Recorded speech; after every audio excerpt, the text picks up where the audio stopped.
Ladies, gentlemen, are you ready for the final round of the Epic Mage Knight Session Report? I believe the first of its kind on Board Game Geek using the using the Mage Knight Vassal module created by Denny Crane and Ben Keogh, with apologies for mispronouncing your names terribly. If you have watched 3 hours of this game and are still watching, I believe you will not be disappointed, so buckle in. We're going to do the briefest of overviews, because if you're still here, I think you know what's going on, what scenario this is, and so forth. Right now, Arythia is in the lead. She's got a great unit, really great position, some good spells and tricks. She is right here around the Red City, ready to take out this mine, take out this ruin, maybe clear out some of these other mines if she can hop over there, maybe kill these dragons. She's got lots that she can do, and she's in the lead. Now, Norwis, I am barking at her heels. I also have a lot of things to do around my area, a tomb, a mine, and a maze. I'm not going to waste time killing this green guy, so it really sucks that I didn't kill him last round, because now he's really hindering my movement. Now, Wolfhawk is somewhat far behind on fame, but more importantly, she has a mess of wounds and no units, so she's not going to be able to pull up unless something miraculous happens, and Goldix is way in the back. He's got the most wounds of anybody. He's got like 7 or something, and he's only got 1 unit, so it's a bit of a tricky spot for him to be in, but as you will see, Goldix and Wolfhawk have a very interesting fight to see who can get third, and their actions are of no small consequence to the rest of us.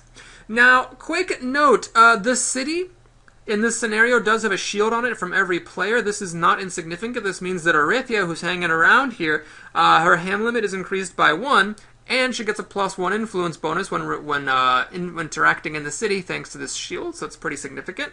I have my own little bonus here from standing on the keep, so I'll be rocking an extra hand limit as well, keeping it at 7 cards for both of us. Now, the cards were very important for this round. Let's take a look at what was drawn. You might recall that I got into the keep hoping that I could get a good unit, and such appeared, the catapults. They are phenomenal, but they're also recruitable in the city, so Arythia could potentially steal those from me. The fire mages, no one really cares because they can be recruited only at monasteries and wizard towers, and while Goldix is near a wizard tower, this is probably not the kind of thing he's going to get for 9 influence and a really bad reputation penalty. Now, the guardians are interesting, so only Arythia can really hire these because they're only recruitable in the city. So it was kind of an interesting and very tense thing for me at the beginning, because I knew that Arythia, given the right cards, could potentially steal the catapults from me just to prevent me from having them. Now, at the same time, energy flow was in the spell offer. So the thing about this is the advanced version of it lets you spend a unit of level 3 or less in each other player's unit area. So if I manage to get that, then that would allow me to put Arythia in a tight spot. If she buys the catapults, then on my next turn, I can just play Energy Steal and spend the catapults. So if I could somehow get that spell, it would be really great. Demolish, really stupid, and Mist Form, it's a pretty neat movement spell, but it has a weird restriction, and nobody was likely to really be able to get much use out of it, but it was there clogging up space in the offer. The advanced action offer had Pure Magic Ritual Attack. We saw those last time, and the new card was In Need. I'm really not a big fan of this card, although admittedly when it does come up, when it is useful, it is extremely useful because it gives you just a stupid amount of influence. So that's what was going on in the offer. Now let's go ahead and take a look at tactics. So Goldix was first to pick tactics, being in last place. Then Wolfhawk, then Mia, then Arythia. This was a consequence of me not taking over this mine on the previous round, because had I done so, I would have actually been in last place. But as it was, Goldix took preparation.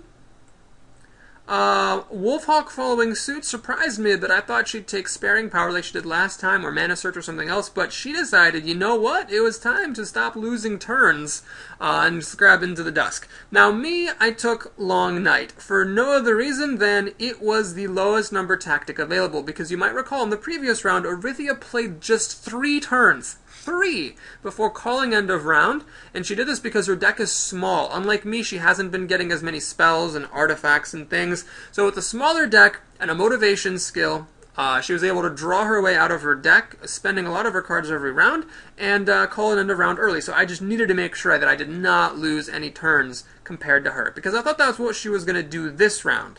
Try to run up as many cards as she could, call an early end of round, and then keep her lead while she still had it. So I just grabbed Long Night because, of course, the ability was never going to be relevant, but I just needed to go early. So Arythia really had her choice of tactics here. It didn't really matter whether she went before or after Goldix because he had so many wounds in his deck, there was no way that he was going to call him the round. And she decided to go for Midnight Meditation. This is, again, like I mentioned in the second video, a really, really good card if you have card drawing effects, because if you have card drawing effects, then you can keep some cards in your hand while meditating on 5 others, and have really, really good control over what you're going to end up with in your hand. Let's go ahead and organize these people a little bit better. So Wolfhawk was first, then me, and then Arythia. So let's see how much of this round I can remember and how much I'm going to have to do of filthy cheating. In fact, can we... Yeah, we're going to have to do a little bit of scrolling up and down. Let's actually move these guys down here. There we go. Everyone's just kind of floating in the abyss, all nice and happy-like. Okay! It was Wolfhawk's turn. What was she going to do? Well, she played Tirelessness with a blue die, and then she played March with a green crystal, and then she played Crystallize Sideways for a whopping 11 movement. Now, she finally used this card, so let's look at it. Move 4, each other card played for providing move gives 1 extra move this turn. So she got 4 here, 4 plus 1, 5 here, and then 1 plus 1, 2 here. That's 11 movement, and she did something that actually surprised me. So I'm not very good at predicting people's moves this game, it seems. With her 11 moves, she actually went 2, 4, 6, 8, 11, and stepped onto this ruin, betraying her intention of defeating that ruin this round and grabbing one of these kick-ass sexy units. Which makes sense as soon as she did it, but I thought because she was going after the mines all game, super hardcore, that she was going to go over to the desert and try to take out this mine, maybe try to PvP me or something, I'm not sure. Maybe go after this maze, whatever. But she decided not to do that and went for this ruin instead, so now she was sort of off by herself, and that was a wrap. I'm going to be discarding cards up here because I'm too lazy to scroll. So, that was her turn. The blue die got re-rolled into a gold one. We wasted no time rolling useless mana in this source, and it was over to me. Now, here was my hand. I had March, I had Stamina, I had Chivalry, Rage, Shield of the Fallen Kings, Ruby Ring, and my 7th card, Mana Draw. Now, it's worth noting, this was a very lucky draw. Very, very lucky draw because I don't have like any movement in this deck except for what I started the game with, so drawing 2 movement cards was really, really great. Now, what was unfortunate about this draw is that it didn't have any kind of ranged attack. I would have loved to go over to this maze, ranged attack the monster inside, like with, you know, concentration plus swiftness plus sharpshooting, and call it a day. But unfortunately, this made it kind of infeasible. Now, with Chivalry and Rage, I could actually have taken over this mine if I wished to, but that would have put me in a bit of an awkward spot because, again, remember the catapult situation. I really wanted to make sure I can get those catapults, just to make sure that I kept the greatest leader award, and also in case I needed them to take out the maze somewhere, or maybe they could even help me taking out the mine. So what I decided to do was, well, first of all, I had to keep the familiars, so let me actually take care of that real quick. I had to pay a crystal to keep the familiars, and I made what I think was a bad decision. I paid a red crystal. Now, I knew that I wanted the second ability. I knew that I wanted, or the third ability. I knew that I wanted the bonus to move or influence with a white crystal, but I was just a little bit nervous about spending my last white crystal with only 1 white mana in the source, so I just decided to put the crystal over the type I had more of, but as you'll see, this ended up not working out really well for me, and I think can be classified as a mistake. With familiars, put the crystal on something if you know, you absolutely know that you're going to use that thing. Okay, anyway, so here's what I decided to do. I spent the scouts and peeked at the top of the dragon stack just to see what I would face if I were to go to the tomb. Most of the really terrible dragons had already come out. I really didn't want to do the summoner dragon, for example, or a fire dragon, or an ice dragon, and so a lot of those had been taken out. But there was still some bad stuff in there. I didn't want to fight an ice dragon for sure. So what I found at the top of the stack was actually a swamp dragon, and this was a-okay by me. So I decided to go to the tomb. And again, because I didn't kill these guys last round, I couldn't just go to the tomb because then I would have to fight them. And I did not want to waste a turn fighting a rampaging monster. Never mind that it would cost me some resources I would want elsewhere. Because I just didn't think I'd have the time with Arythia being so quick to draw out her hand. So what I did instead was I played March, powered by green die for 4 movement, and then I spent the familiars for 3 more, so with 7 movement I played 3, 7, and took a roundabout path to the tomb. Then I ducked inside the tomb and faced off against this dragon. Now, I could have actually blocked it with a Shield of the Fallen Kings and Rage, but then and a few other cards, but then I would have had nothing left with which to actually attack it. So 10 block was a bit hard for me to come by. So I decided so I could have actually blown up the shield for Cold Fire block 8 and with Rage block the dragon, but it didn't seem worth it to blow up this shield, especially since I could use it to eventually block this dragon here in the mine. So I decided just to take the beating. I put 2 wounds into my hand and 2 more into my discard pile. So that was a pretty ouchy poison attack, but then killing the dragon was not all that difficult. I played Ruby Ring for a red crystal and a red token. I played Rage with the red token. I played Mana Draw for another die. I played Chivalry. I'm realizing that making this card space smaller so that I could see more of the screen was a pretty interesting trade-off, to say the least. So I played Chivalry, powered by a white die. So with Chivalry giving 4 attack, 1 reputation and 1 fame, and Rage giving 4 attack, and Day Sharpshooting giving a clutch 1 attack. I didn't have to throw away any of my other cards, and that was a wrap. So let's go ahead and discard all this stuff. And give myself... Oh yes, and after combat, sorry, let me make sure I actually do this. After combat, I spent the Herbalists to ready the Familiars, and I spent the Familiars to heal off these 2 wounds, so they would not be burdening me. Okay, so I re-rolled the 2 dice that I had spent. One of them came up black, so that sort of was a little bit scary, and the other one came up blue, so at least it was a usable color. And I got a bunch of fame from odd sources. So, first of all, I got a fame from the Scout's ability, because if you defeat the token on the turn that you use the Scouts to find it, then you get an extra fame. I got an extra fame from the Ruby Ring, so that was another fame. And I got an extra fame from playing Chivalry, so that was 3 fame just from playing random cards. I got a bonus reputation from playing Chivalry, and I got 7 fame for killing the dragon itself. 1, 2, 3, 4, 5, 6, 7. This gave me a level up and the ability to grab another unit, if I was fortunate enough to do so. I decided to draw for my artifact first, of course, and my choice was between the Soul Harvester and the Book of Wisdom. Now, the Soul Harvester is a new artifact in the expansion. It gives you some attack, and you can get a crystal after beating the enemy. The color of the crystal depends on any resistances that the enemy has, and you can always choose white. Now, the other option was the Book of Wisdom. This is the one that's kind of like training, but doesn't suck. You can throw away an action card and get a card from the offer that's the same color as the one I threw away. I decided not to go for this because I figured I'd need the attack when I fought in the mines, so I grabbed the Soul Harvester, and I let the Book of Wisdom go to the bottom of the draw. Then for my spell, I grabbed Energy Flow, and then I cried on the inside because the spell that came up in its place was Wings of Wind. This was exactly what Arythia wanted. It could either let her move away really far from where she was and reach something formerly unreachable, or she could use it to cancel an enemy's attack, and that was just perfect. It was exactly what she needed in her life.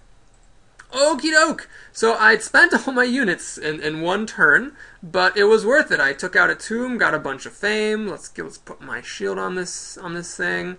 And I was ready to keep on rocking. So that was my turn.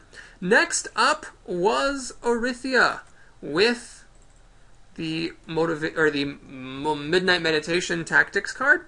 Let's zoom up so we can see where she was. She needed to finish clearing out this mine, and here is how she did it.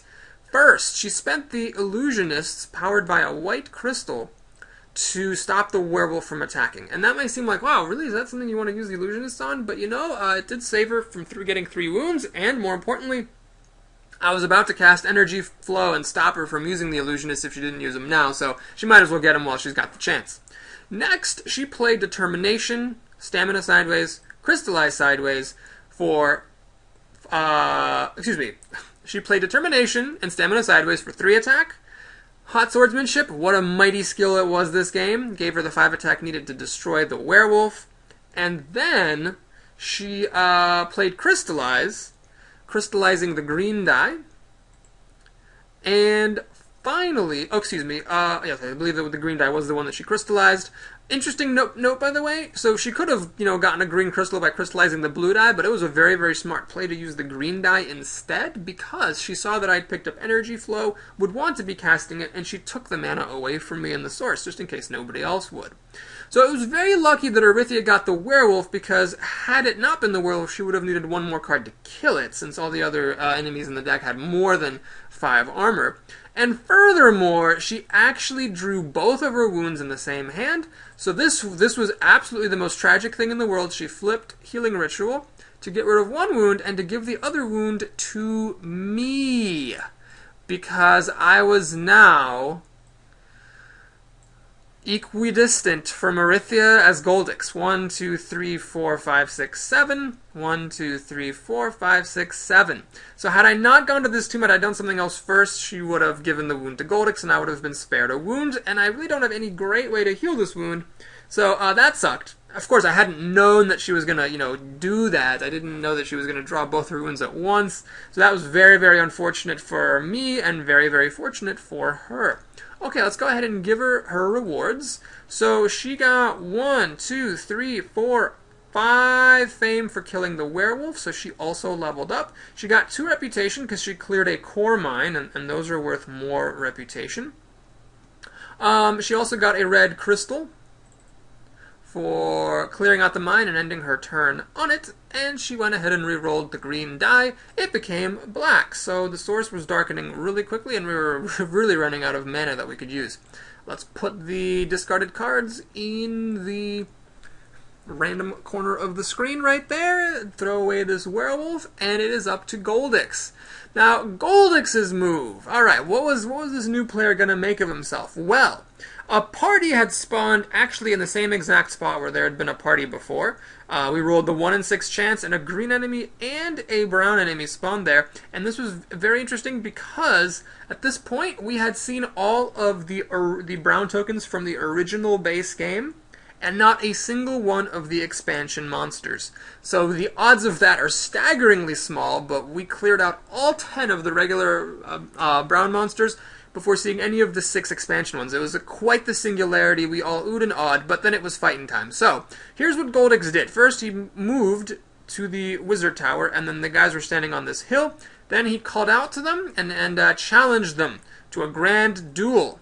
So how did he handle the challenge? Well, the werewolf was pretty easy. He played Will Focus powered by a green crystal, and increasing, engaging, enervating, energizing Firebolt to make it 6 ranged fire attack. That killed the werewolf splat. Now, the Stone Thrower was a little bit trickier. What Goldix did here was actually block it by playing Thugs, then Improvisation, powered by a red die, throwing away the Druidic Staff. Oh my god. For 5 more blocks. So with 3 block and 5 more here, that was 8 block. This thing actually got blocked. I wanted to cry because this Druidic Staff never got used all game. It was discarded in the second round, not drawn in the third, and discarded again in the fourth. Now remember, he had preparation, so he had an extra card, and that extra card was Rage, which was enough to kill the Stone Thrower thanks to freezing power doing a point of ice damage to this guy, and then Rage being able to finish off the rest. So, interesting point, little learning is a dangerous thing, so to speak. Sometimes people will learn something like, oh, Universal Power is one of the best skills in the game, but I really think that Goldix's decision to take Freezing Power instead justified itself, because it's been very helpful in these fights. Okay, so this crystal was spent, this die was re-rolled, and it was re-rolled black. Ugh. So we were literally down to just 1 usable color in the source within 1 round of the game. So a little bit devastating to watch that happen. Let's put away these cards. Let's have a moment of silence for the Druidic Staff. Okay, and let's also get rid of these monsters. So Goldix's reward was pretty substantial here. These monsters were worth a total of 9 fame. 1, 2, 3, 4, 5, 6, 7, 8, and 9. He tied Wolfhawk. He got 2 reputation, crawling out of the hole a little bit.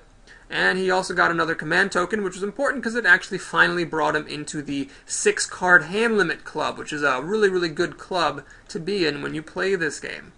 Okay, so that was it for his turn, and we were back around the horn to Wolfhawk. Alright, so Wolfhawk, you'll recall, zoop, was standing on this ruin. But before she conquered it, she had other plans. She actually discarded Promise and rested to just clear out a wound out of her hand, which is a pretty decent play. I mean, an influence card's not going to help her do any fighting, and the wound is obviously not going to help either, so that was a really quick turn, and it was back around to me. Alright, so I had these cards left over, basically, from my previous round, and I drew a couple more. What's this dragon doing here? Let me find a place to put my skills. Maybe, like... Nope. I'll put them up here, I guess, for now. Alright, so I drew March, and there was a kind of a funny moment here because the moderator actually forgot to give me 7 cards. He forgot that I was getting a bonus from the keep, so I reminded him. And then Jack dealt me not that card. That was not the card that he dealt me. Wow, way to fail the epic moment there. He dealt me Noble. Oh no, he dealt me Swiftness and Noble Manners. Right, the wound came from Arithia after I had drawn my card. So I was holding 8 cards here, Swiftness, and Noble Manners was the 7th card, which was really, really important because that actually allowed me to get the catapult. So, just in case anyone thinks I was being a whiny face about how lucky Arithia got, I am totally on board with the fact that I was very, very lucky in this game as well. And so I decided to make the most of it. So I needed to ready my familiars. And I did so by flipping my skill, which gave me a green token and a white crystal. So I spent the green token to cast Energy Flow, which allowed me to ready the familiars, of course, and spend a unit in every other player's area. Well, Wolfhawk had no units, Goldix had just spent his, Arithia had just spent hers, but don't forget, she did have these peasants, epic peasants, wounded in round 2, and staying wounded for the whole game that she was just dragging around the countryside, giving them no rest or healing. So I spent them just in case something wacky happened that she needed to, because why not? So they were spent, my familiars were back. Thankfully the march back was not quite as bad as the march there. I spent them for 3 movement. I played this stamina card for 2 more movement. And I set about the... Whoa, I'm sorry. Hang on. I didn't do that at all. I played Stamina for 4 movement with a blue die. So blue was the only mana in the source that was usable, and I figured I might as well use it. Then I also played March to get 6 movement here. And with 6 movement, I went 1, 2, 3, 4, 5, 6 onto the keep. And once I was at the keep, I played Noble Manners powered by a white crystal. I spent the familiars, there we go, for 3 influence. So keep a count here. I had 4 influence, plus 3 influence is 7 influence. I've got plus 1 from reputation, that's 8 influence. And then I played Swiftness Sideways for 9 influence. Now, fun fact. Had I put a white crystal on the familiars to begin with, I wouldn't have needed to pay a white crystal to use Noble Manners. So the crystal, literally would have paid for itself. So again, I just can't stress this enough. If you have a chance to use the familiars and you know you're going to be using an ability, it's worth it to pay the crystal for that ability because chances are you're gonna end up making back your investment. Okay, so, disaster averted. I was able to hire the catapults. Now I had a new disaster, which is that there's absolutely no place in this window to put my skills. Let's put them... you know what, I'm just going to be special. I'm just going to have a larger reviewing window, and when I am up, you're not going to be able to see the whole map, so suck it. Alright, let's go ahead and get rid of these tokens, and re-roll the die. Was the source going to be remotely usable?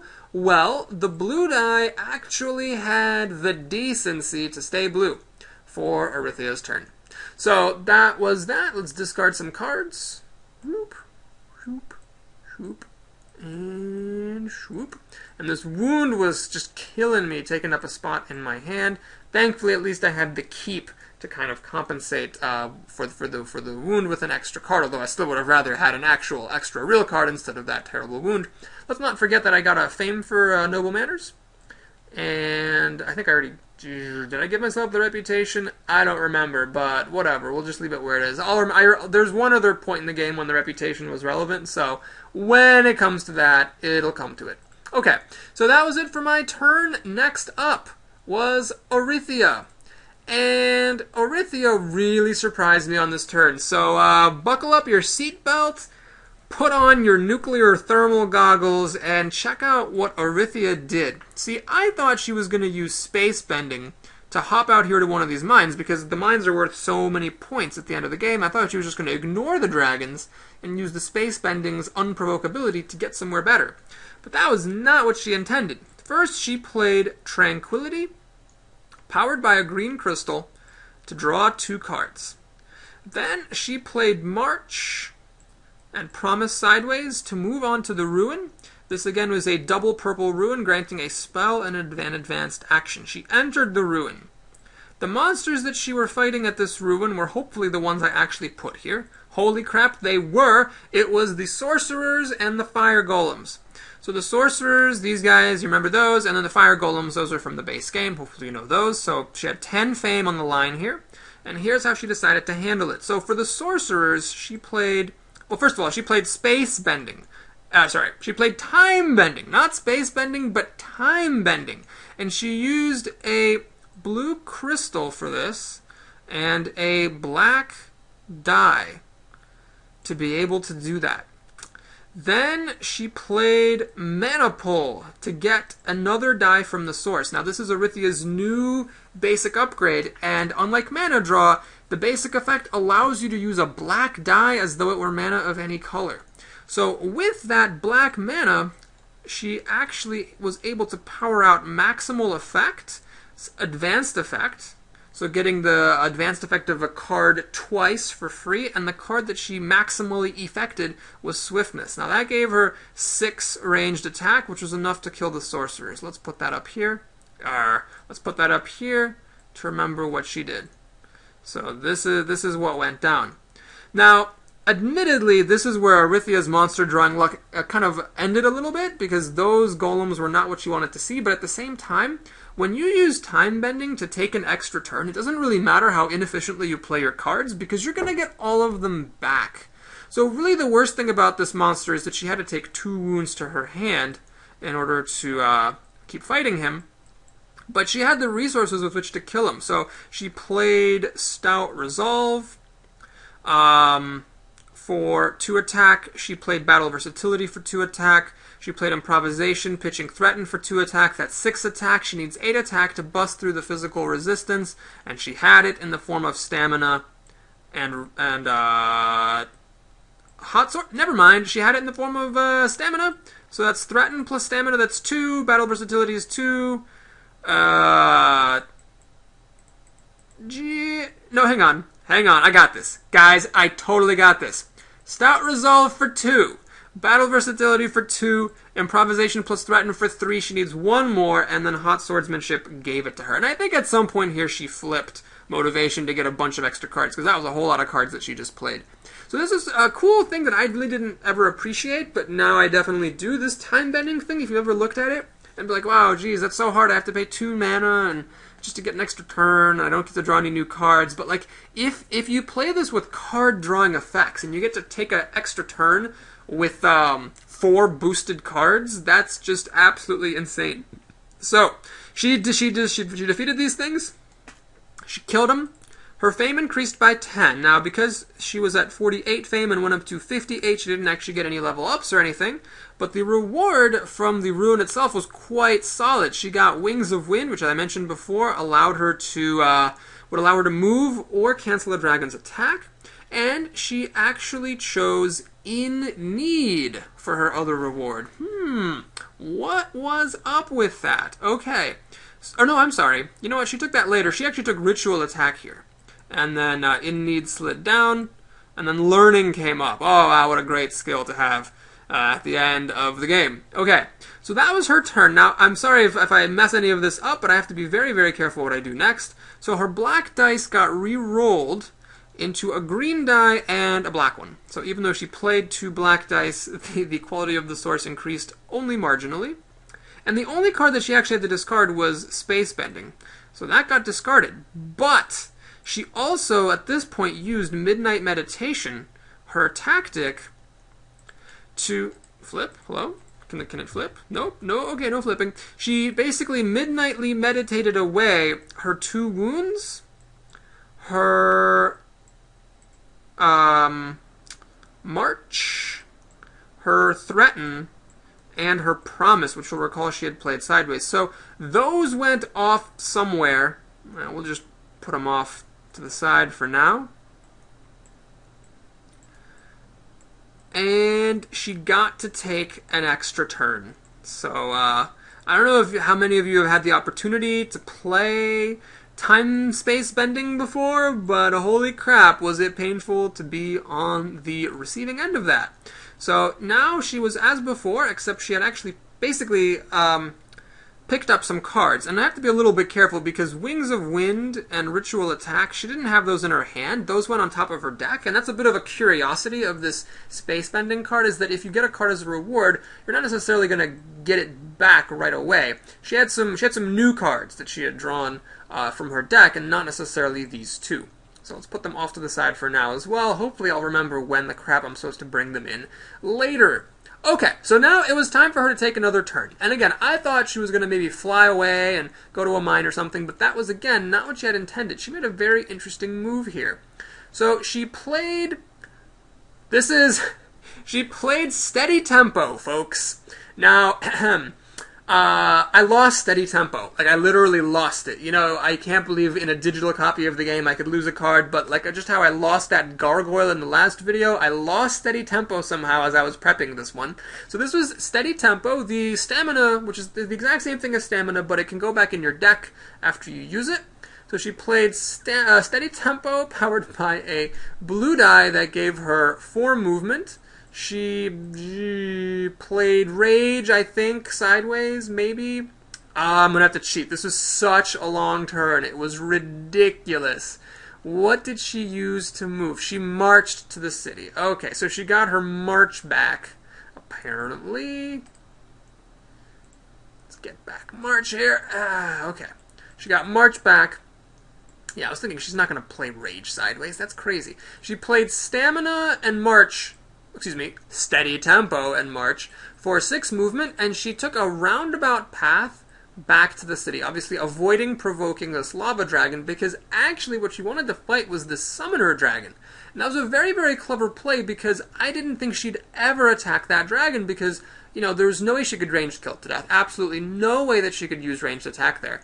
And I figured she would never take the hits, but she realized that the monsters left in the brown pile were pretty tame, and so it wasn't going to be that big of a deal to fight them. And so this was a very clever play on her part. Here's what she was up against. She was fighting against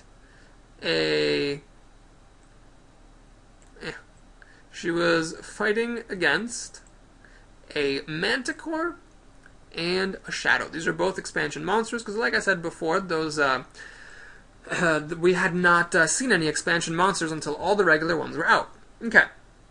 So, the Manticore is a new monster that actually doesn't have anything fancy except for the assassination ability. So you can see it's really difficult to block because it's swift, it's poisonous, and it's assassinate-y. So it's a pretty annoying monster if you cannot kill it with ranged attack.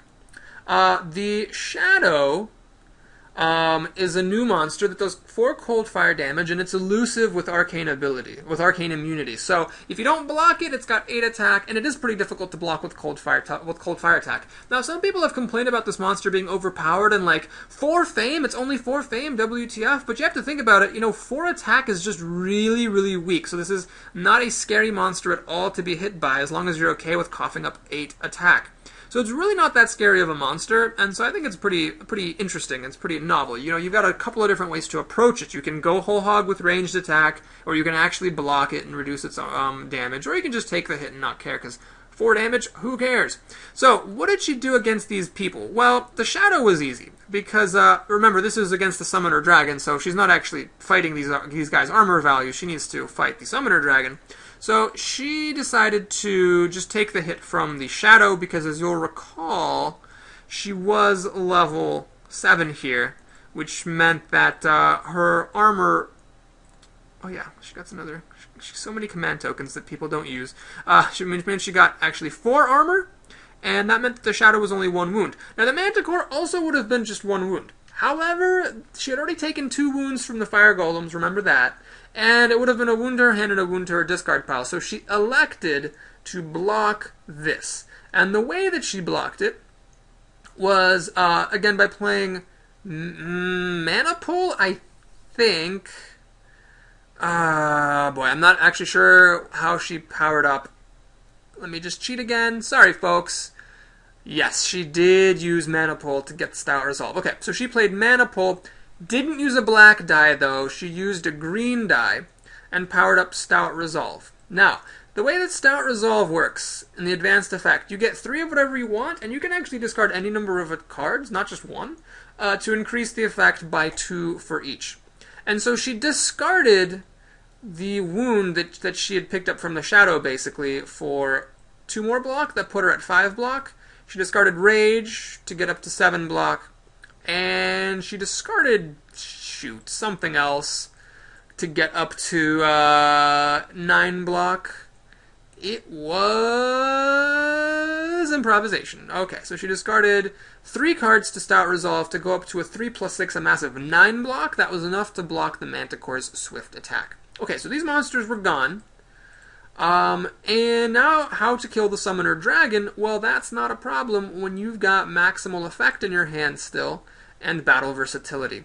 She used her carefully fought red crystal from the mine to again power up Maximal Effect's advanced attack.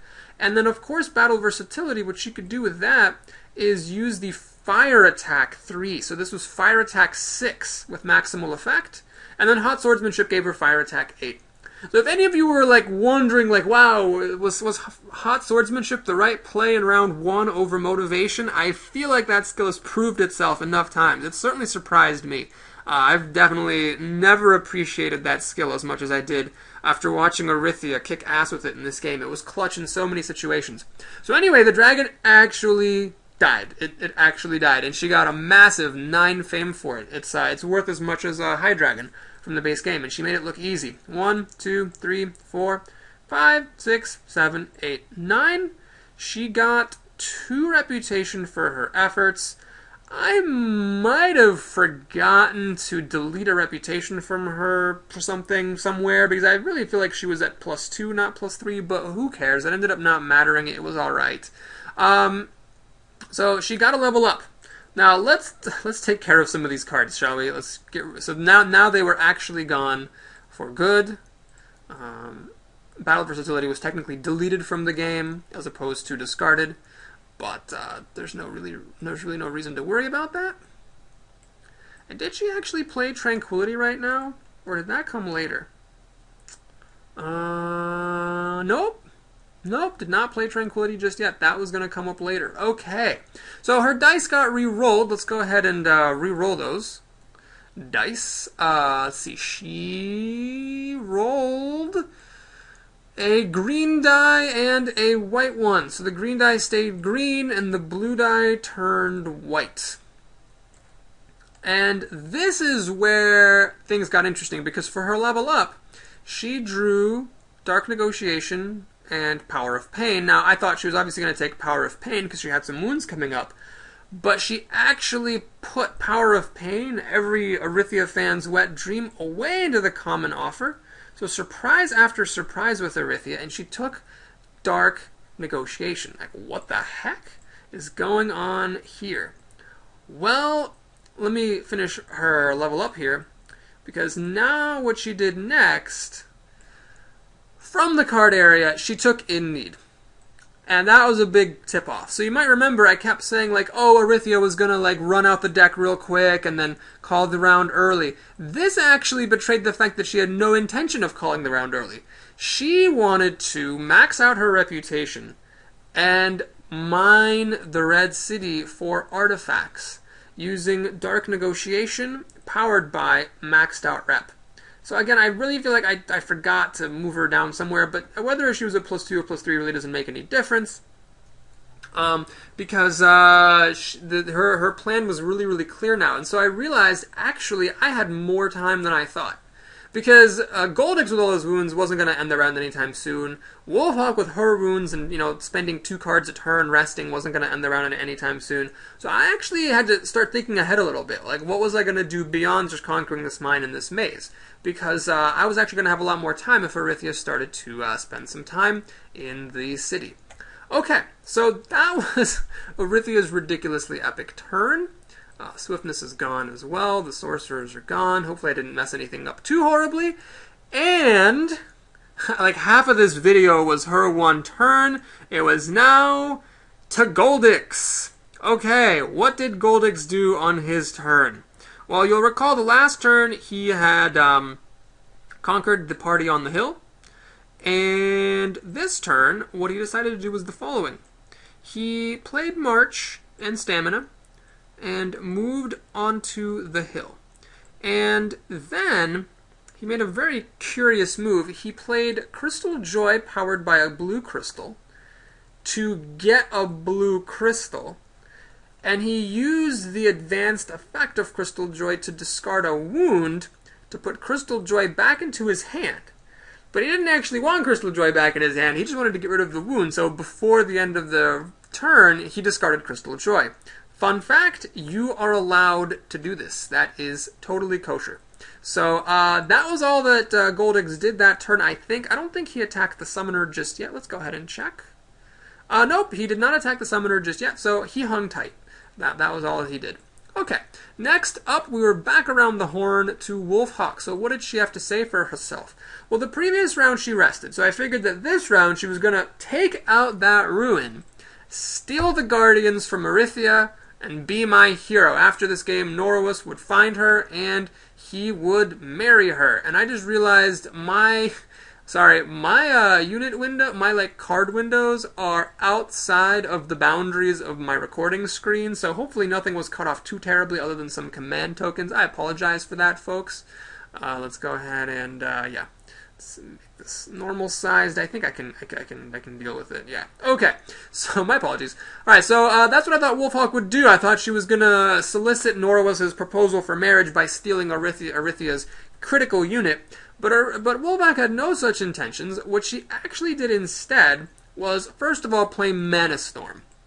Now this was pretty great in itself because there was just like one usable die in the source. The dice were re-rolled as follows. We got 2 green dice coming up. We had a blue die come up. We had a red die come up. And we had a black die come up. So that was what the Mana Storm turned up for her. Then she played Stamina, and with Hawkeyes actually assaulted the keep, losing a reputation. Then she took on the defenders, so for that she just took a couple of wounds to the face, because clearly she needed some more wounds. And after taking the hit to the face, she killed him pretty easily. So a little bit of rage, powered by a red die, and determination was enough to kill those defenders. So, those were gone. Wolfhawk earned herself a keep, so now she was drawing 1 extra card a turn. She decided, why am I here? There's absolutely no reason for me to be there. She got lost reputation for doing the assault. She got 4 fame. 1, 2, 3, 4. So she leveled up. She got a big level here, an extra card, and a skill. Now this was very interesting. For her skills, she drew Dueling and Refreshing Bath. Now Refreshing Bath, this is one of the 2 skills I was talking about that she has that lets her heal a wound. She had desperately wanted to draw earlier, but been unable to. This one gives her a blue crystal and lets her heal a point. There's another one that gives her a white crystal and lets her heal a point. This skill is called Dueling. It gives you block and an attack versus the same enemy. And if you don't use any units at all to help you kill that enemy, you get +1 fame.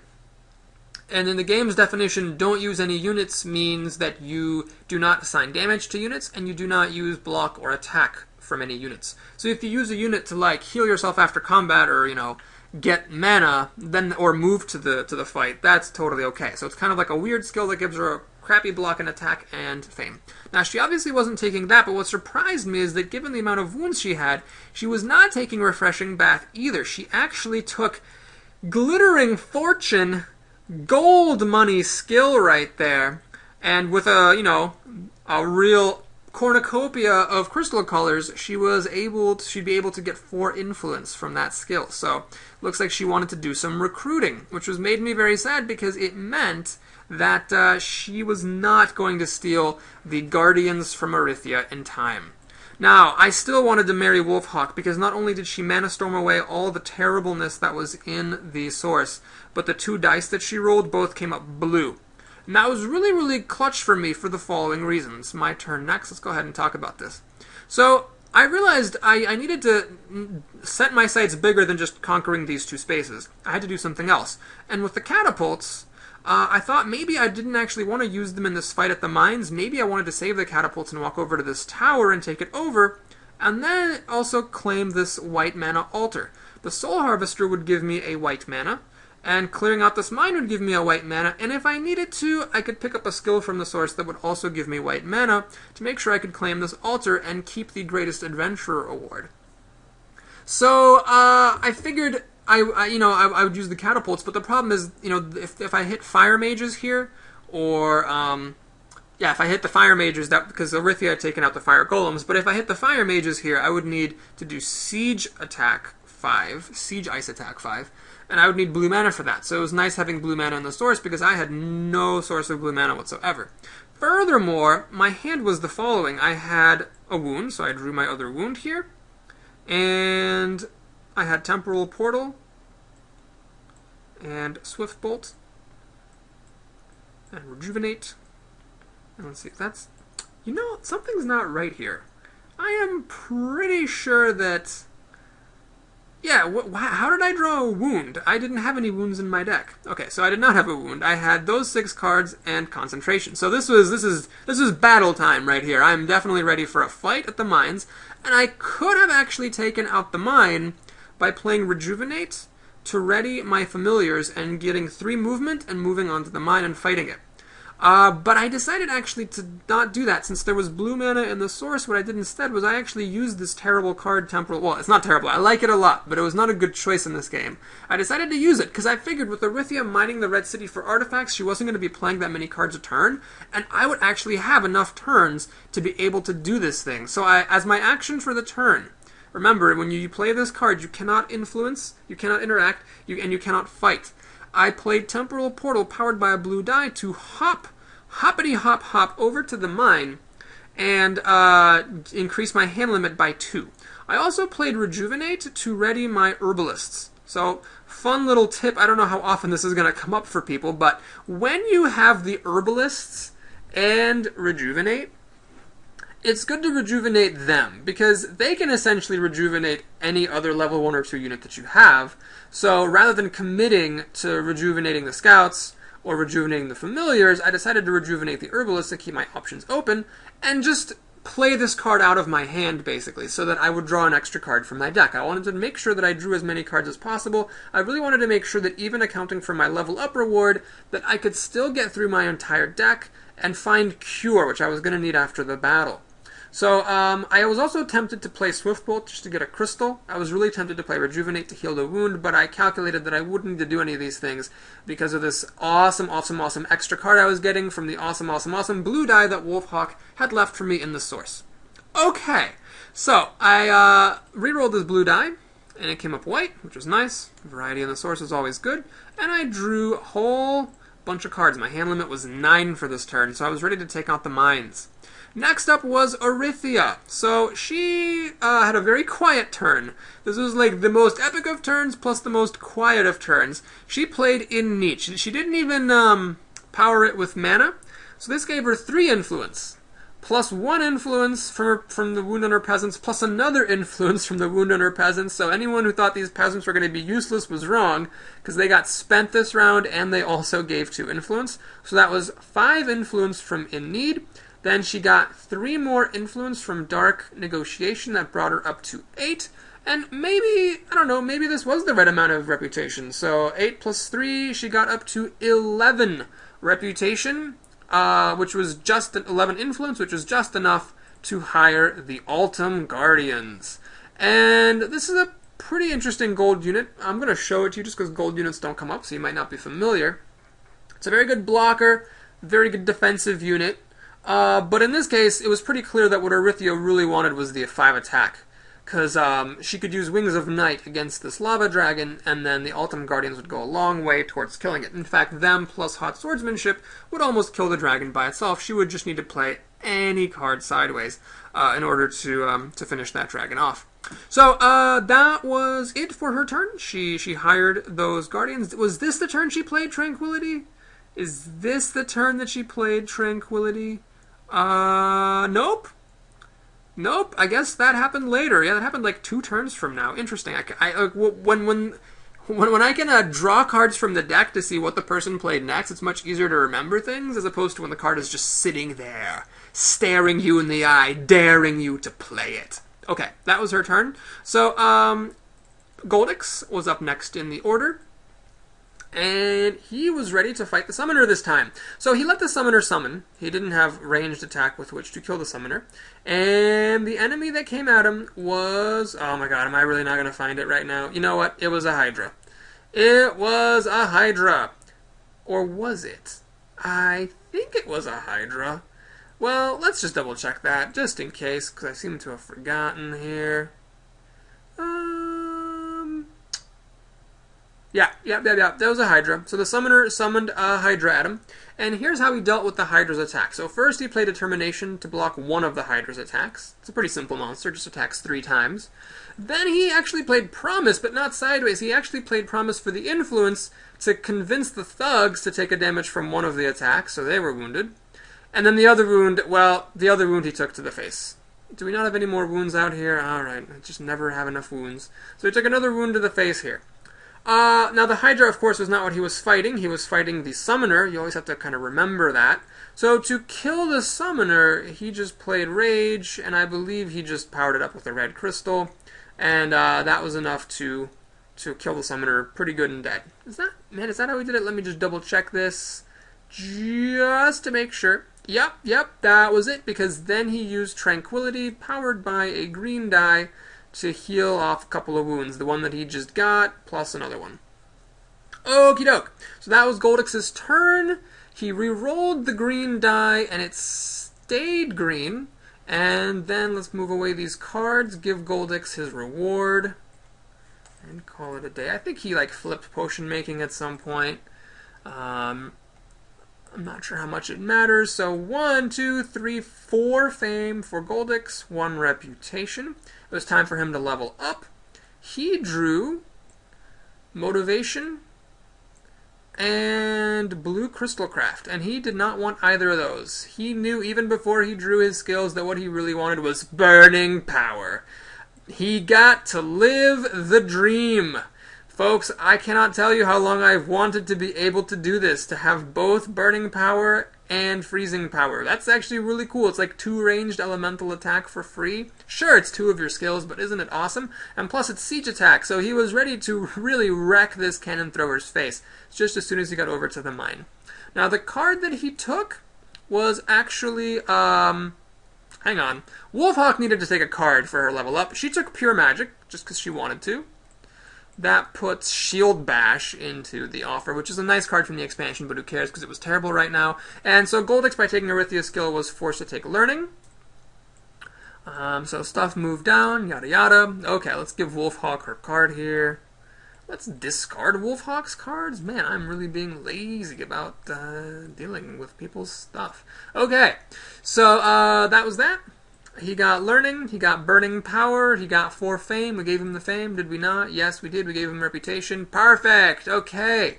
He was done. Back around the horn to Wolfhawk. Well, she put her Glittering Influence to good use, and then my game crashed. But don't worry, it'll usually uncrash after a while. Let's go to another window and then come back to it and hope that that uncrashes it. It does. Look at that. I'm a freaking genius. Alright, she played Glittering Influence. My cat is rubbing against my legs. God, go away, cat. Go. Go. Okay. Glittering Influence for 4 influence, or Glittering Fortune. Then she played a Blue Crystal to power out Pure Magic. And then she used a white die, which broke my heart because I wanted white mana to stay in the source, for 7 influence. And then 7 influence plus 4 was 11 influence, which conveniently was just enough to hire these silver units, the crossbowmen and, nope, the guardsmen. 11 influence exactly. So finally, Wolfhawk, making sure that she did not end the game without units, she got herself a little Utam army. Okay, that was that. So let's put away pure magic. Let's put away the crystal. She re-rolled the die, and it came up gold! So no sooner had we been blessed with the cooperative source than did we, like spoiled children, start to mess it all up again. And it was my turn. So the time had come for me to take out the mine. And I had a 9-card hand with which to do this, so it was going to be great. The only question was how to deal with the lava dragon's attack. So you know what, folks, let's just blow it up a little bit here, because otherwise it is going to get hella confusing. So I'm fighting these 2 monsters. The lava dragon and a manticore, it turned out. That's not the monster I was fighting. That is absolutely not the monster I was fighting. The monster I was fighting was a shadow. But first, before I did that, sorry, I actually spent the herbalists to ready my scouts, and I spent the scouts to peek at the brown monster. Not because I was planning to run away from the mine, but just because I knew that in this game every point of fame would count, and I wanted to make sure that I just got the extra point of fame, basically, from my scouts, because I figured it was going to be really close with me and Erythia. This was the first time when I really felt like I had a chance I was going to win, because I had these catapults, I was going to clear out the mine, and I had something to do with the extra turns that I had been blessed with. So if you look to see at what's going on here with the fame, I'm at 50, which is 13 fame away from the next level, and so if I drew the shadow and I only killed it and the lava dragon, I would just get 12 fame and I would be 1 shy of leveling up. I really wanted to make sure that I could grab a skill. So I just used the scouts to make sure I got that extra fame. Okay, so how did I want to deal with this? Well, here was my hand. I had drawn a pretty good combat hand, 7, 8, 9. I also had Cure, so I'd be ready to heal things up. And the way that I decided to play it was as follows. So I decided not to blow up Shield of the Fallen Kings, although with Cold Fire block 8, I definitely could have, blocked this lava dragon, or for that matter, the shadow. But I figured that with Erythia mining the Red City for artifacts, and me needing to spend a bunch of crystals on the white altar at the end of the game, I wanted to make sure that I could actually keep the lead on the Greatest Loot award. So what I did was the following. I played Shield of the Fallen Kings for just 6 blocks against the shadow. And I blocked it by playing Threaten and Crystallize Sideways for 8 blocks. So the shadow was blocked now, and it only had an armor of 4. Now the dragon, I just took the hit. And the way that I took the hit was I wounded my scouts, and I wounded my herbalists. So there was 8 damage still coming at me, and that was 2 more wounds to my hand. And I am still out of wounds, so let's get some wounds from here. So I took 2 wounds to my hand. Now I needed to actually kill these bitches. So how did I do that? Well, I played Concentration for a white mana token. And I played that white token to... Hang on, I didn't have Cure in my hand. I did not... Oh my god, did I lose another card? Guys, I lost another card. I don't know how I lose cards, but I had Swift Bolt here, folks. I had Swift Bolt. So where is my Swift Bolt? Wait, I was totally... Don't you remember? I was totally looking at Swift Bolt. I was even talking about, like, hey, I was really tempted to play Swift Bolt for a white crystal, but I decided that would be dumb. Where on earth is my Swift Bolt? Dear monkey Jesus.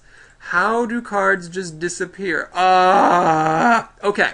So anyway, I played Concentration for a white mana token, and you're just gonna have to use your imagination. I played Swift Bolt, powered by that token, for 4 attack. Then I played Rage, powered by a red crystal, for 4 more attack, and that was enough to kill the dragon's 8 armor. Then for the Shadow, who remember had only 4 armor because I had blocked it, I played the Soul Harvester for 3 attack, and then Day Sharpshooting provided the 4th attack needed to kill off the Shadow. So I was actually able to kill everybody. After combat, I flipped Inspiration to ready my Familiars, and then I spent them to heal 2 of the 3 wounds in my hand. Seriously, how did I lose Swift Bolt? That is ridiculous! But in any case, I was able to draw the rest of my deck, even notwithstanding my wounds. Let's go ahead and put everything back in its proper place. I managed to hang on to my artifact, draw everything, and for my level up, let's actually give myself the fame here. Whoop. For my level up, I grab Mountain Lore, and I grabbed Refreshing Bath. I didn't even care what skills I drew. It happened to be Leadership and Forward March. I wanted Refreshing Bath because I wanted to guarantee, first of all, that I had blue mana for my catapults, just in case I needed it. And more importantly, I wanted to heal off the wound in my hand. So the other alternative would have been to take Invocation. And if you're wondering, gee Boris, I don't see Invocation in the common skill offer, are you sure it's there? Yes, I lost it. I somehow lose tokens in the digital version of Mage Knight. I've actually lost more tokens in the digital version than I've lost in the real version. But anyway, Orithia had put Invocation there earlier. It was the round where she had taken Motivation from Wolfhawk. So this, you could pitch cards for white or green mana, and that would have guaranteed that I could cast Cure and use the altar. But I figured that healing up would be even more valuable. Okay, so that was it. I had these nice 7 cards in my hand, including Mountain Lore, the new one. Let's talk about it. This is a card from the expansion. It gives you move 3, and if you end your turn in hills, your hand limit's 1 higher. The advanced effect gives you move 5, and you can actually move into mountains for a move cost of 5, and it also increases your hand limit. So basically, I just took this for movement. Well, no, I took it because I had to, but I was really lucky that that Goldix and Wolfhawk had cleared out pure magic and learning for me, because movement was what I really, really wanted. Okay. We survived another turn. Let's go ahead and give myself some fame here. So I just barely got that level up. I got a bonus reputation of +2. And that was all she wrote. Heck yeah. So I didn't use any dice from the source. It was foolish. I thought I didn't want to roll. I didn't want to roll any dice because I didn't want to give Orithia the color that she wanted. But I should have just used a die there to save myself a red crystal. But in any case, Orithia was up next. And now, after having a really, really epic turn, she kind of quieted down a little bit. So it was time to slay herself a dragon. She played Concentration for a white token. Notice how expertly she managed her mana this game. She had just exactly what she needed at all times. She played Wings of Night. There it is. She played Wings of Night with a white token and a black die. So she was a little bit lucky that Wolfhawk's Mana Storm left 1 black die in there. That stopped the dragon from attacking. Then to kill it, she spent the Altum Guardians for 5 attack. She used Hot Swordsmanship for 2 more attack. She played March sideways for the 8th attack that she needed to kill the dragon. And I think at some point, fuck it, she played Tranquility with a green die. No, she already used a die. She played Tranquility with a green crystal to heal up 2 of her wounds. Not the peasants, but 2 wounds from her hand. So that was her turn. Let's go ahead and get rid of these tokens. Get rid of these cards. The die that she played as black got re-rolled to white. I always find it so poetic when that happens. And let's give her some fame. 1, 2, 3, 4, 5, 6, 7, 8 fame, and maxed out reputation. So she was ready to start bringing in some artifacts. Okay, Goldix was up next. What did he want to do with his life? Well, he had a pretty quiet turn. He played Stamina, and then Learning sideways. Like me, he didn't want to use dice from the source because he didn't want to give other people mana, which I guess is alright. So for 3 movement, he just moved on to the mine, and he would be ready to take it out next turn. Alright, next up, back around to the top, was Wolfhawk. Shwoop-a-doop-a-doop. Is she finally going to go to this ruin and kill some fire mages? No! She discarded March and rested, discarding 4 wounds, which were all clumped up in her deck. So obviously with March and 4 wounds, she was not going to be taking on any ruins. So that was just a discard. She didn't move with March. She just discarded it to rest, and that was it. That's all she did. I really love it when it automatically scrolls for no reason whatsoever. Next up was me. Well, it was time to go on a little journey. I had activated Long Night, so there were 3 cards in my deck. Now, I didn't know what they were just yet, but I definitely had enough to do what I needed to do for now without them. I played Cure, powered by a green die, to cure my units. And what's really cool is that when you cure units with the spell, they become readied, as if I didn't have enough readying effects already. And fun fact, when you use Cure, this bonus where healed units are readied and wounds that you heal let you draw cards, that lasts all throughout the turn. So it's not just the 2 heal from Cure, it's actually any other healing effects. So when I flipped Refreshing Bath to get a blue crystal, having for the a blue crystal for literally the first time this game, and heal a wound from my hand, I actually would have drawn a card, but just to keep things going, again, it being a play-by form, I decided not to take up anyone's time. So how do I... there's really no good way to do this. Let's just do the old minimizeroo. And even more. Yep. Okay. So I needed 7 movement to get over to this tower to conquer it. And I decided I wanted to do that first, because just in the off chance that Wolfhawk didn't manage to take over the ruin, I actually wouldn't have minded getting these fire mages. Not that I needed the attack or even really the crystal, but if Wolfhawk got those, hilariously, she would actually tie me for the greatest leader bonus, even though she didn't use any units all game.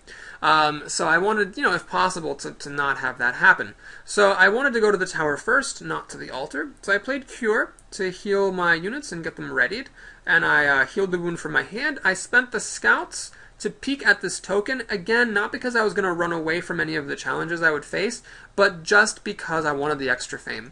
So it turned out it was Fire Mages, which finally I got a really, really lucky monster draw this game. That was exactly what I wanted.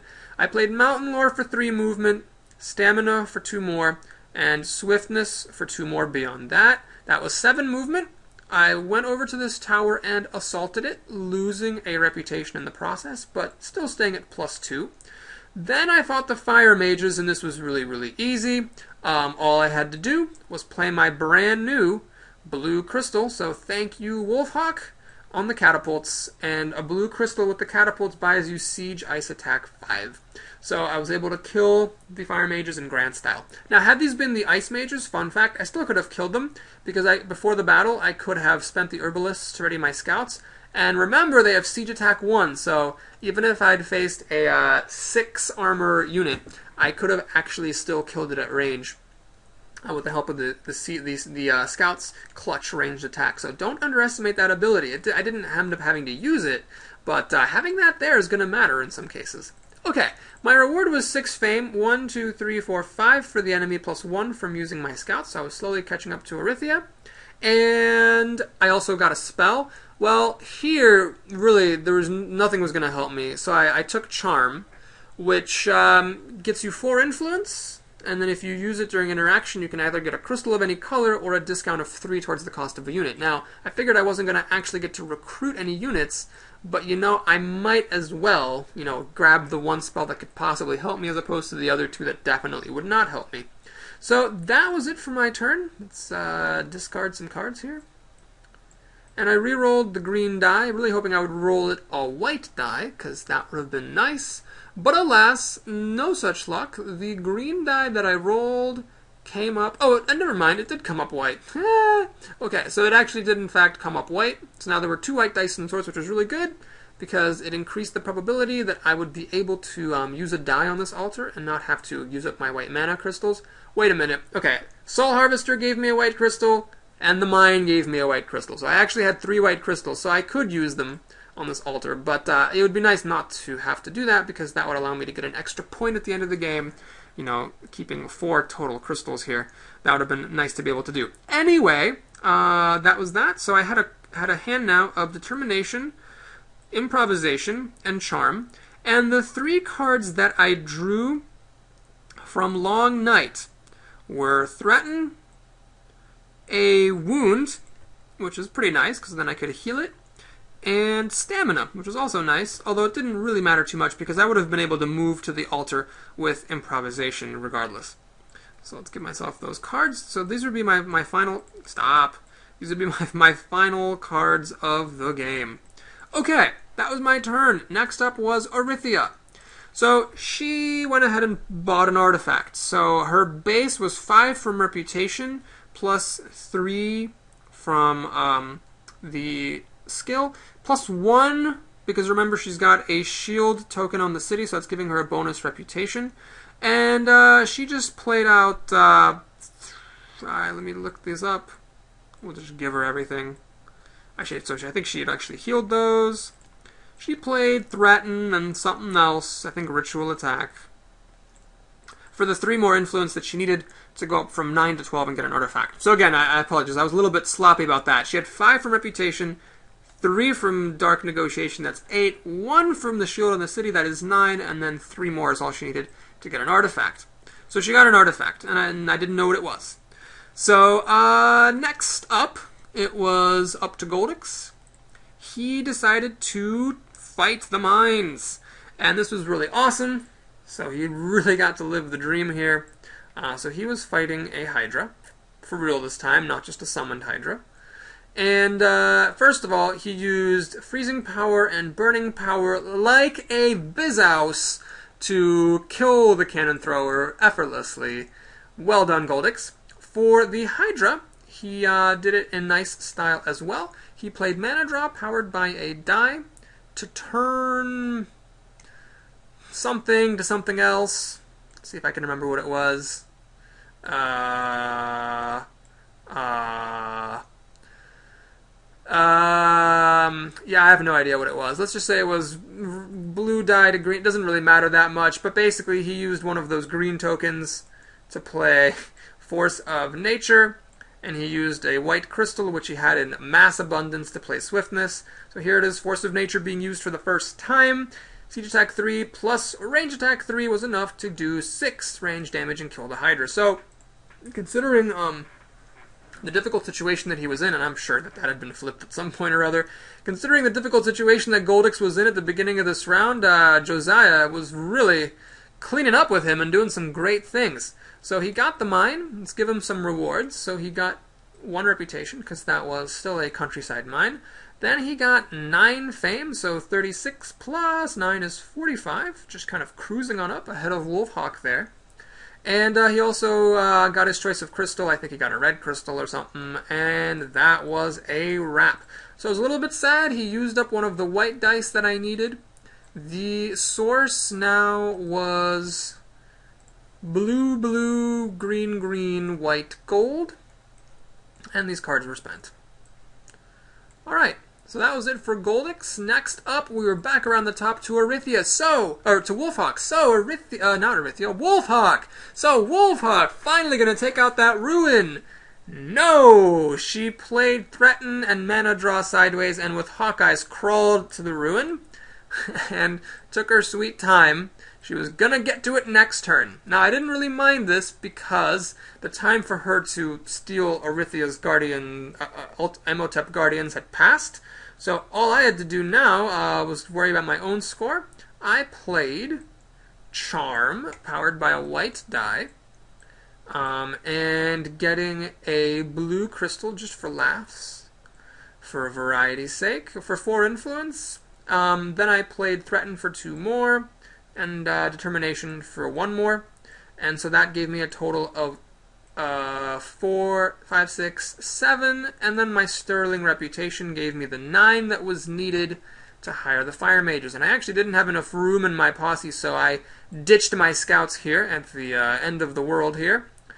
I actually ditched out both of the scouts I had used this game. First ones got bloodied by monks and poisoned, and then ditched out, and then these served me very well indeed, got me a lot of fame, and then I rewarded them for their services and their fame by throwing them away in favor of someone who was totally useless. Alright, so that was it for the card play and my turn. My white die tragically did not get re-rolled to another white die. It was re-rolled to a black one. And it was Orithia's turn to go. So Orithia here just bought another artifact. I don't remember exactly what she played. I think it was Promise and Swiftness or something. Again, she just needs 3 influence to get one. So she bought another artifact, so she now had 2. The end. Next up was Goldix. And Goldix, having conquered the mine, really had nothing to do. You'll see it says 7 cards here, but a lot of these are actually wounds, and his deck was actually empty at this point. So he called end of round right here. If he had just enough cards, he actually would have, if he could have just gotten 3 movement here, he could have maybe been able to like play Swiftness and with his burning powers take out these war beasts. But he just didn't quite have enough cards to be able to do that. So he called end of round. So, oh my god, we're almost at the end. Wolfhawk's final turn of the game. Finally, she got around to taking out that ruin. And here is how she did it. So what she faced there were some thugs and some illusionists, which is all told not too bad.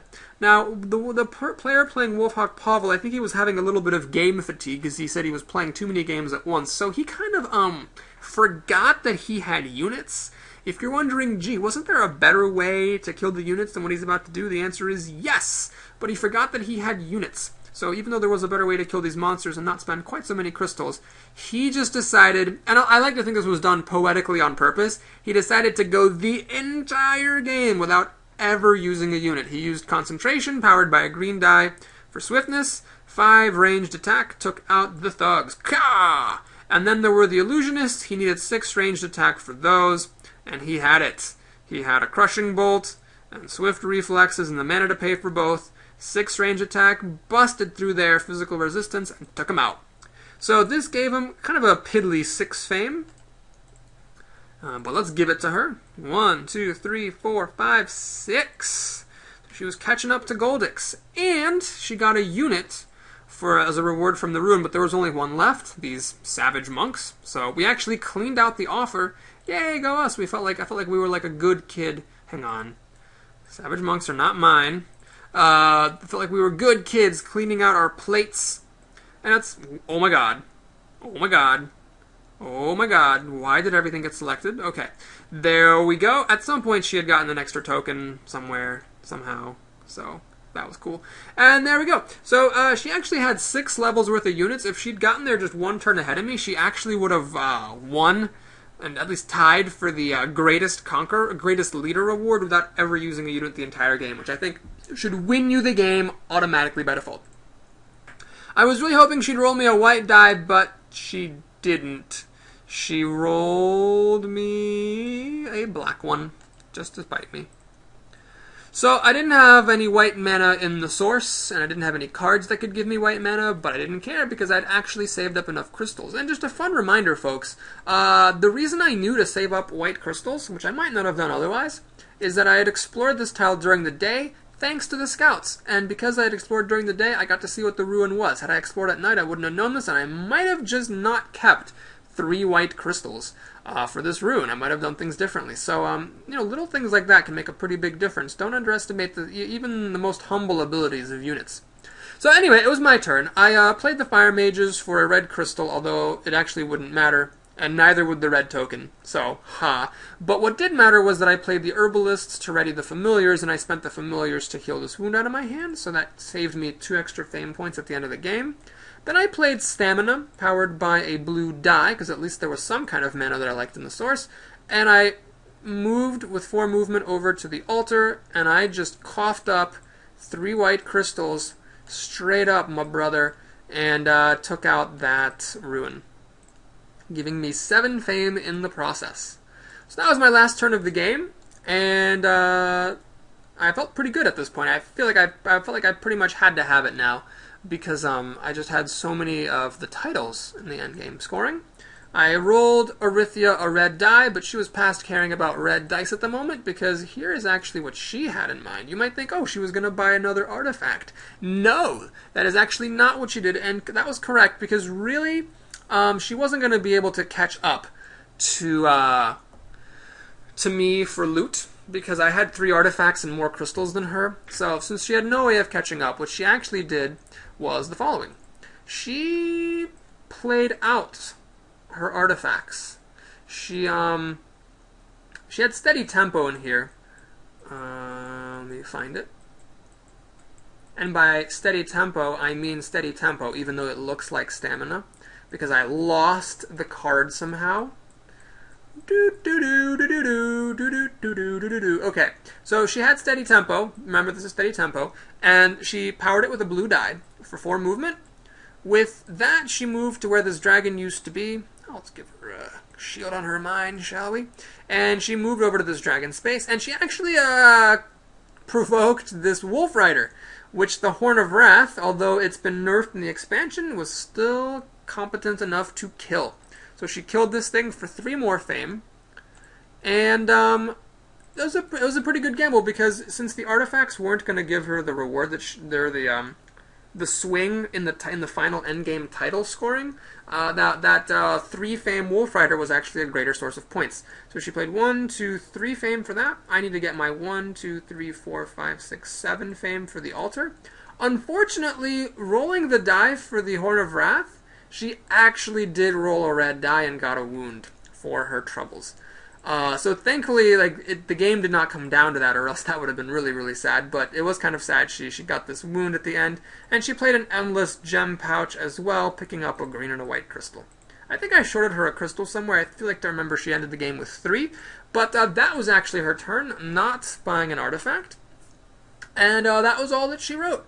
So the game ended right here, and it was time for the endgame scoring. Rather than talking about it, I think I can just kind of take you to a scoring page. So let's go ahead and go on a journey, folks.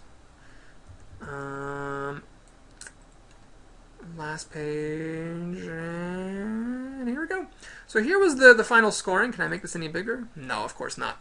Okay, so the fame tracks were as follows, with Arythia edging me out by 2 points, and Goldix edging Wolfhawk out by 3 points. But the titles actually turned things around quite a bit, because as you can see, Arythia had 2 spells to my 3 and 5 advanced actions to my 4. This was partly why I was so interested in getting that Mage Tower instead of going for the Maze. Not only did the Maze cost extra movement, and I wasn't particularly good at generating movement, but I needed to get another spell to steal the Greatest Knowledge Award from her. So I got Greatest Knowledge. On top of that, for the artifacts and the mana crystals, I was able to steal that. Yeah, I stole a crystal from her somewhere. It didn't matter. I was able to steal that as well, so I got 3 points for that. Because Wolfhawk took too long to attack that ruin, and not like it's her fault or anything, but, you know, bad luck for her, she wasn't able to steal the fire mages from me, so I was just barely able to get those fire mages and steal the greatest leader as well. I had conquered the most monasteries, keeps, and towers, as you can see, so I got that reward, and then adventure sites. Arythia had 2 ruins, but that altar I got at the end allowed me to steal that title from her as well. So I actually swept the awards here for all the standard achievements. Now, Arythia had gotten this extra wound at the end from bad luck with the horn, so she was at -4. Goldix had really cleaned up, man. He had like 7 or 8 wounds. He got it down to 3 in the final round, but the king of wounds, or the queen, I should say, was Wolfhawk. She had 5 wounds for -10, so she definitely had the greatest beating. But it was okay, because she was the greatest liberator as well. She had took out 3 countryside mines. That gave her 12 points, and that gave her just 1 more point than Arythia, who had taken a core mine and a country mine for 11 points. So Arythia was sort of hindered by the fact that either I or Wolfhawk stole every award from her, and so the endgame scoring ended up being a little bit swingy. Now, Wolfhawk, just by virtue of the other stuff that she had done, managed to edge Goldix out despite losing a cumulative 13 points from wounds. She just got more from the mines, more from the mine reward. I mean, that almost made up the difference right there. Plus, she had conquered just a little bit more stuff, and she had this giant army for 6 points, whereas Goldix had nothing. So, that was the game. Holy crap, I actually finished the entire game. I really hope that you enjoyed this. I am trying to get a league started. So this is an idea that I have for Play by Forum, where people, you know, agree to play a bunch of games together and take turns moderating the game. And by the way, if you haven't played a Play by Forum game, I highly encourage you to try it out. You need to, like, be competent with a computer and learn how to roll like Board Game Geek's, randomly generated die. But as long as you can like learn how to do that and you can like operate a spreadsheet, like it's really, really, really fun to play by forum. It allows you to analyze things to a much greater extent than possible when you play face to face, and I think it also helps you to become a much better player. So if you do want to become a better player at this game and just have a lot of fun playing Mage Knight with really smart, really cool people, which you might not be able to do because depending on who you live with, you might not have the right opponents for the game, highly recommend Play by Forum to all devoted and even non-devoted Mage Knight fans. So anyway, I was very happy with my victory. It came out looking a lot more swingy than it really felt. I felt like Orithia definitely could have won the game in the last round. Just the cards came out in just enough of the right way that I could steal these titles and surpass her. Well, if you actually made it this far, thank you so much for actually watching all of my videos. I really appreciate your time. Even though it took me a long time to make, I know that 4 hours or whatever to watch someone else talk about the game they played is really, really was a real honor. So thank you so much for your time. I appreciate it. Have a great night, and perhaps I'll see you again.